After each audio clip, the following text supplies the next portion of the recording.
We play and call it work. Hey everybody, Matthew here from MiniWarGaming.com, and welcome to another How to Play Warhammer 40k 9th edition video.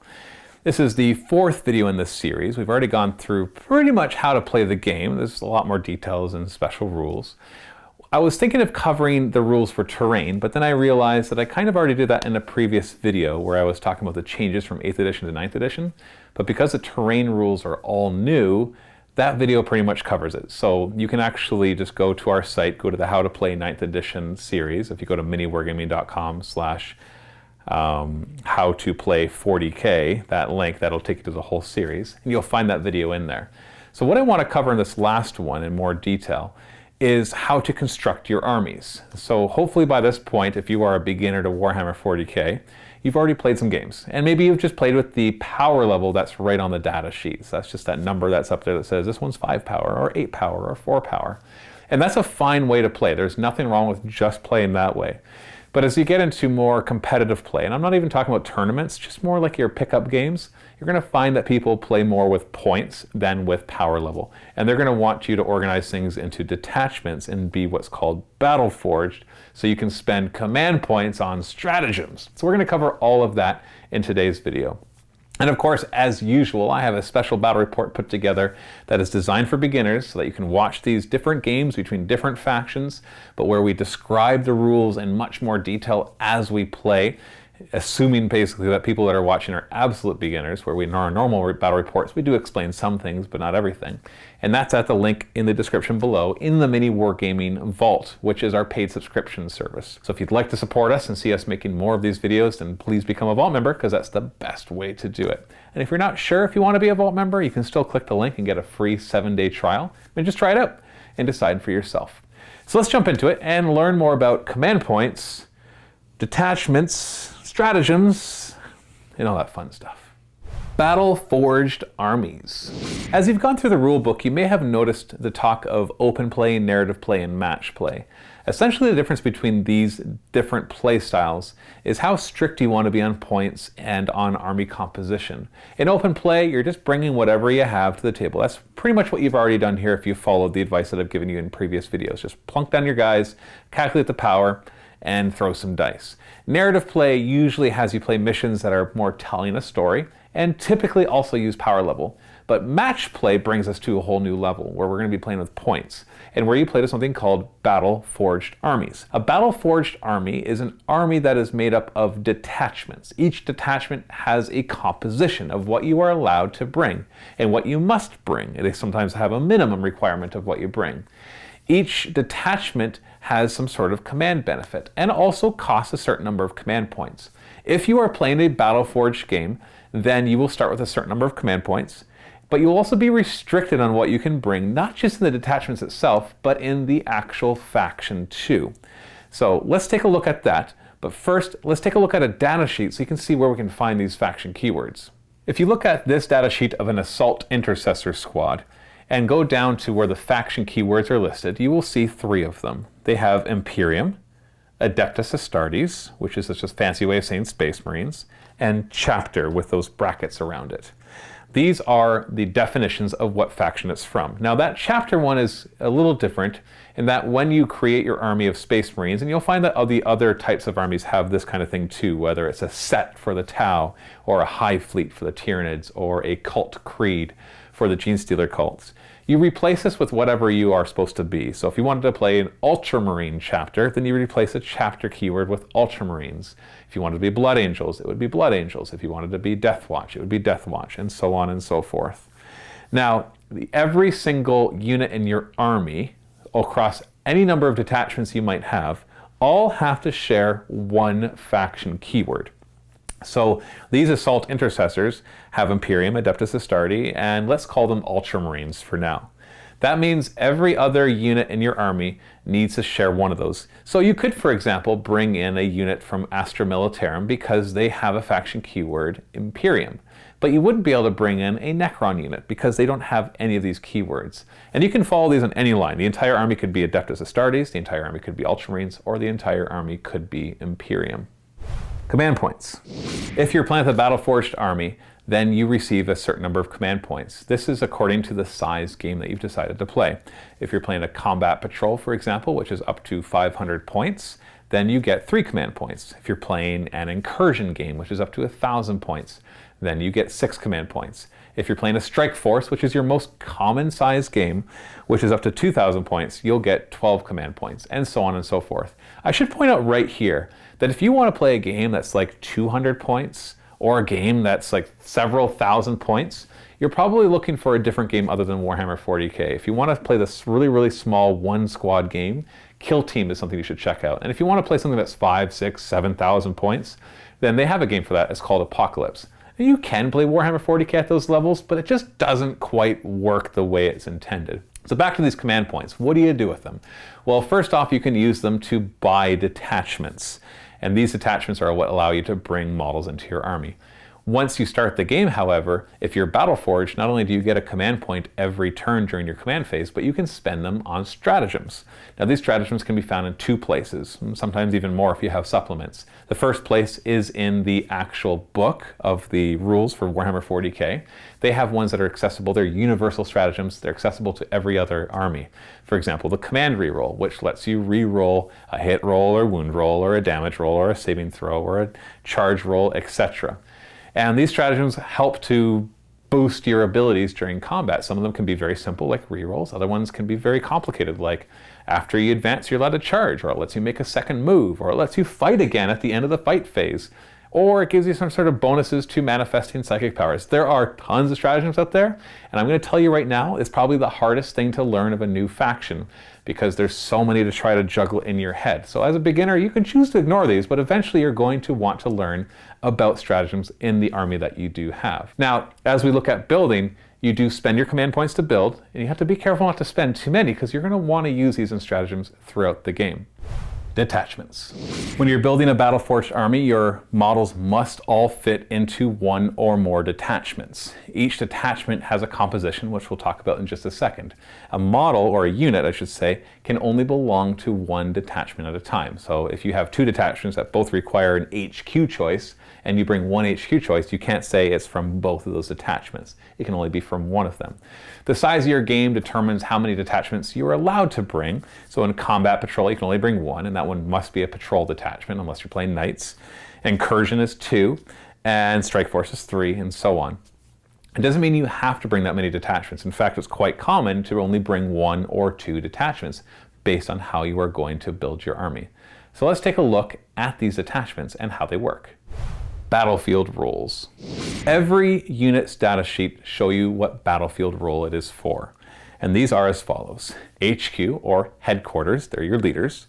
Troops, or your mainstay. Elites, fast attack, typically your fastest units. Flyers, heavy support, fortification, dedicated transport, and Lord of War. Every unit has a battlefield role, and you have to respect these when you are building your detachments. Detachment types. Let's take a look at the patrol detachment as an example. Here right away you're going to see that it has a command cost of 2 command points. So you have to spend 2 command points to bring a patrol detachment.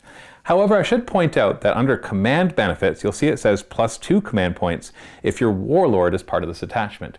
Now what is a warlord? A warlord is your choice. You choose one of the models in your army to be your warlord. If you have characters in your army, then you must choose one of them. And if it is a character, it gains a warlord trait, which is an extra special ability, which are usually something that you'll find in your codex. We're not going to cover that here. You'll find for the patrol detachment, battalion detachment, and brigade detachment that if your warlord is part of it, that it gets the command points refunded. In other words, your first one of these is free.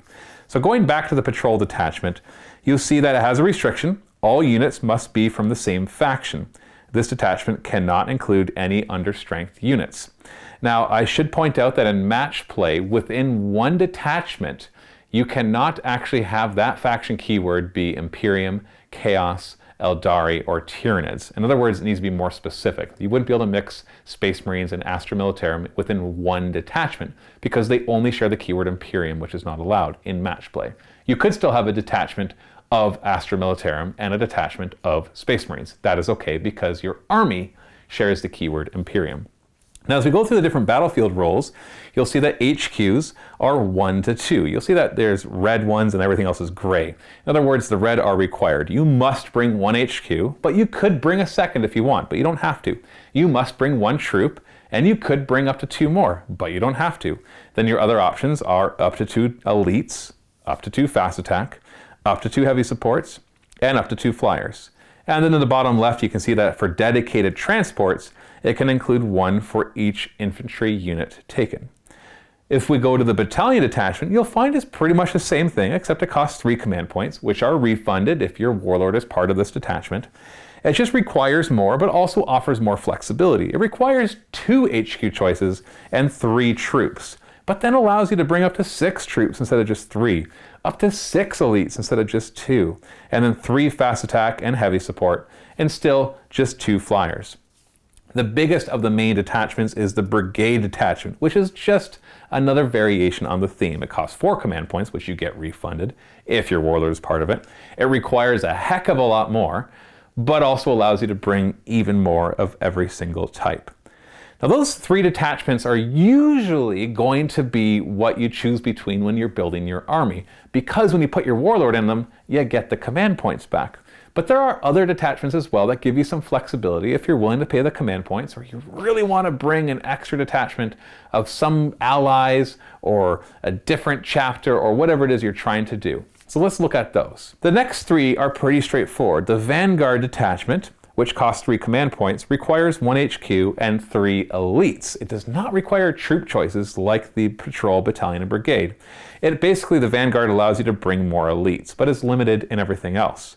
The Spearhead, same idea, except heavy support. It requires 3 heavy support and allows you to bring more heavy support than usual. Also requires an HQ, of course. And then the Outrider, same thing, but with fast attack. So these are 3 variations on a theme. You want to bring lots of heavy support, lots of elites, or lots of fast attack, but you don't want to pay the tax of all the troops and HQs and the other slots in order to do so. Well, you can spend 3 command points. The problem is if it's the only detachment you bring, even if you put your warlord in it, you don't get those command points refunded. So you just got to keep that in mind, but it does give you the flexibility to try some different things with your army. Now we go to some of the more unusual detachments. For example, we've got the Supreme Command detachment. This doesn't cost any command points, but it's pretty limited. It's 1 Lord of War or 1 HQ choice. And that must be a Primarch, Demon Primarch, or Supreme Commander. At the time of this video, there's not actually very many options for that. But this one is nice though. It forces you to have it as your warlord, but you also can get a battalion, brigade, or patrol essentially for free. If you look at the command benefits, then it gives you 4 command points if you brought a brigade, plus 3 if you battalion, and plus 2 if you have any patrol detachments. So essentially they're letting you take this second detachment for free, but it only has 1 model or 1 unit inside of it typically.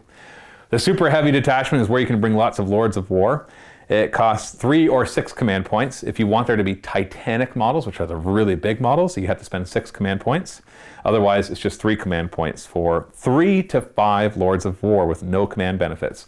Now, this is usually cost prohibitive for most armies, but what it really works well for is the armies of Imperial Knights and Chaos Knights, because in their codexes, they have a rule that states if your warlord is in that detachment and it's Titanic, then it gets 6 command points back. If it's a warlord in the detachment and not Titanic, it gets 3 command points back. In other words, Imperial Knights and Chaos Knights can bring this attachment essentially for free.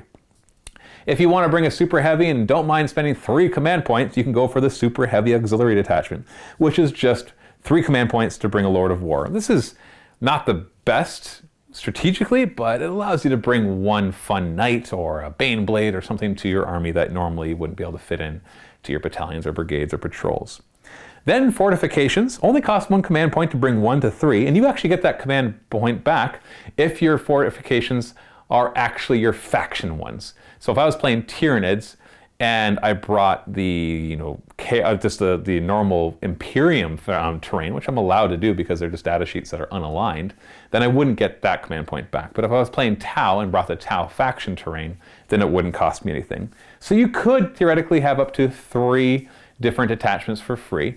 If you had the Supreme Command attachment, fortification that matches your faction, and then a battalion, patrol, or brigade. And then lastly, if you really want to fit in some sort of understrength unit, then your auxiliary support detachments are the place to go. For 2 command points, you can bring 1 HQ or 1 troop or 1 elite or 1 of pretty much anything except for a Lord of War. And this one does not have the restriction that you can't bring understrength units. So if you really have that last unit that's for some reason it's not enough models to fill out your minimum strength, then you could spend 2 command points and bring it, I guess. Not sure why you'd want to do that, but maybe there's these perfect lists that require that. So that is all the different detachments that are required in order to build your army. Now when you first start doing this, keep it simple. Start with just a battalion. Battalions are probably your most common detachments you'll see people playing because it's the least restrictive with the most options. You need 2 HQs, 3 troops, but then after that you've got lots of options for troops, elites, fast attack, heavy support. One last thing I want to point out for army composition before we finish is what's called the rule of 3. And this is in match play specifically. So if you're playing open play or narrative play, do whatever you want. But in match play, unless it's a troop choice or a dedicated transport, you can't have more than 3 of the same type of unit in your army. That is, if they can have different war gears and everything, but they would still count as long as they're from the same data sheet. So you can't just spam a lot of one type of unit unless they're troops or they are dedicated transports. So that's how you build an army. It's not as complicated as it might seem. Make sure you pay attention to the points, obviously, and the limits there. Build a simple detachment. Experiment with what else you'd like to do with your army. Play the way you want to, build in the way you want to, have fun with the command points, learn your stratagems. That's going to be a key thing to winning your games and understanding the game in all of its tactical depth. But other than that, have fun and play some Warhammer 40k. So we're done. We're done for now this series. There might be future videos that I make more on how to play. If there are certain subjects that you'd like covered, please leave those in the comments below. And make sure you go check out the very last battle report for this series for now. That's all about teaching you how to play. It'll have all the phases and things going on. That'll be in the link in the description below. And of course, it's in our vault, which is our paid subscription site. But that's what supports us and allows us to do all of this. So if you'd like to support us, please become a vault member. If you're not sure if you want to be a vault member, you can still get a free 7-day trial. Watch those videos and then make the decision for yourself. Thank you so much for watching. Stay tuned for more 9th edition 40k coverage, and happy wargaming.